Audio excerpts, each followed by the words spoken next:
Well, hello again. This is Juan Curio, and we are in episode number 5. So I want to thank all of you that have been watching us, and I have been getting a lot of calls from a lot of people telling me and encouraging me to continue. They find these videos very, very informative, and they just like what we have to say. So I want to thank all of those of you that have called me. Thank you so much, and today we're going to be talking about benefits. But before we go into that, I really would like for you to hit the subscribe button down below, hit the like, and share, okay? So, life insurance. We're going to be talking about life insurance today. Boxers typically are independent contractors, all right? At the end of the day, they're fighting, and they're just getting the purse, and that's it. They're not getting no benefits. They're not getting no retirement. They are getting none of that. Okay? They're basically getting one paycheck, and that's it. Just one paycheck. The fighter is responsible in paying 100% of the taxes on that because it's a 1099. And yeah, you gotta be structured, meaning you gotta have things in place so that you don't wind up being homeless or winding up owing a ton of money to the IRS. Okay, so that's one thing that we have to discuss because it is very important to know these things. When you go into when you're a professional fighter, you're a professional athlete, you have to have certain things in place. Your articles of incorporation and everything else that goes with it. Okay?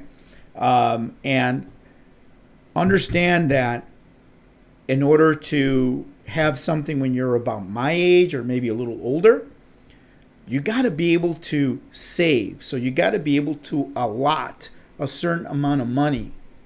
Every fight, whenever you compete, put some money away so that you can have a shiny day, right? So that's what you want. You want to be able to put some money away so that as you get older, you're building that nest egg. You're building it, it's getting big, then all of a sudden, bam, you got X amount of dollars in the bank, and now you've got your retirement, okay? So benefits are really super important. So life insurance. There's 2 types of policies that we're going to be talking about today. A whole life policy and a term life policy. A whole life policy has cash values. So every time you're paying into it, you're going to be building equity, meaning you're going to be building cash. If something happens, you're protected.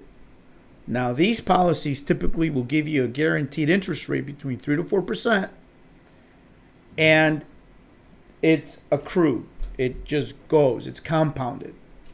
Okay? That money's compounded annually. So that is, for me, one of the best policies to get. A term life policy is, think of in terms of renter's insurance. You're paying every month. It's typically a little less, but you're building no cash value and you don't own anything.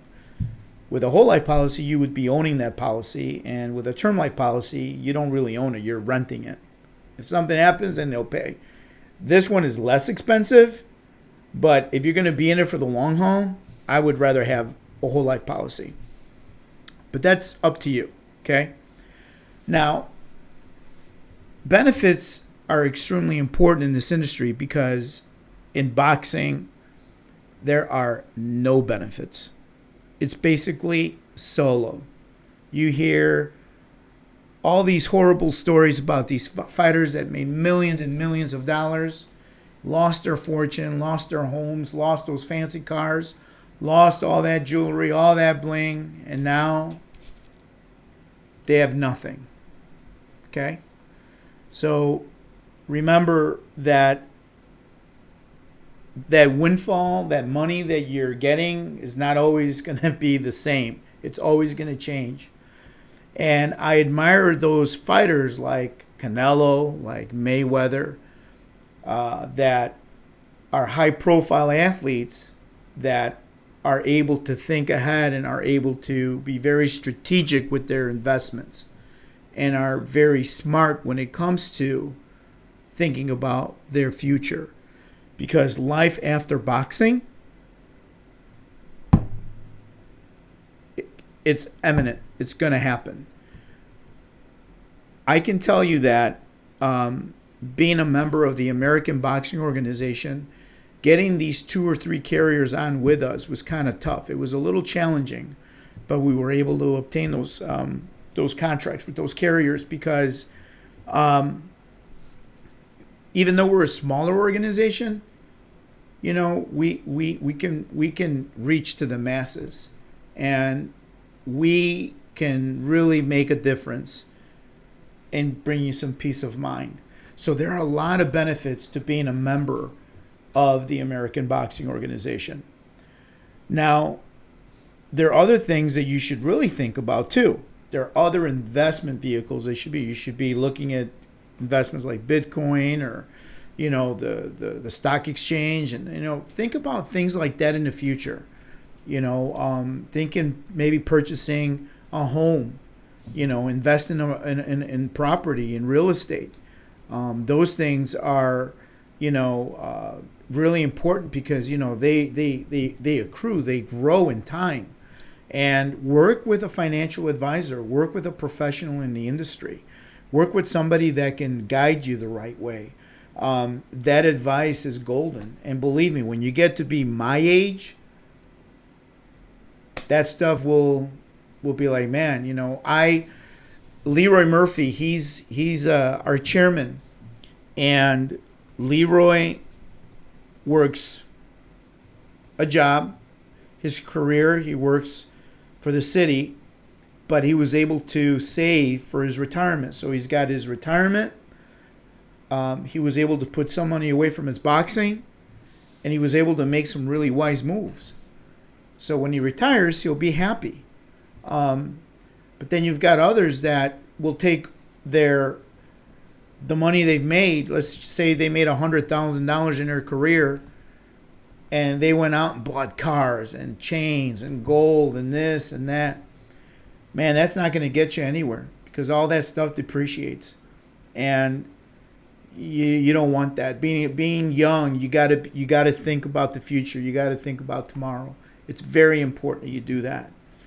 And I'm going to tell you that Father Time comes very, very quick. I'm 54 years old, and I can tell you, you know, I got back problems. You know, my back, everything is messed up. I mean, I'm pretty, you know, I'm damaged goods, right, as they would say. But I try to keep a positive mind when it comes to my health and wellness, and I try to do the right thing. So moving ahead, think about those things. Think about benefits. You know, think about the ABO. Now, I'm gonna be interviewing some of our champions in Galveston on September 16th, 17th, and 18th. I'm gonna bring in my champions. I'm gonna ask them. You know, you'll get to know a few of them. I'm gonna ask Alfonso Lopez, the promoter and ABO champion, to talk a little bit about this topic. I think it's very important, you know, because we want our American fighters to have something. You know, we live in the greatest country in the world, and there's no excuse for a lot of them having substance abuse and then falling. I know it's hard, but you know, there's no reason for that. There's a lot of resources. You know, being an ABO member, there's a lot that we can do. We have a lot of people in a lot of different places that can help you and guide you the right way. So with that being said, you know, we'll see you guys next week. Next week, we'll talk a little bit about the fights in Galveston. And I really, truly believe that you'll really enjoy that next podcast. So again, I want to thank all of you that have been following us and been liking and sharing. It means a lot to us. You know, we're really trying to make a difference. And I hope you find these videos valuable because you're very valuable to the ABO. Thank you very much, and we'll see you next week.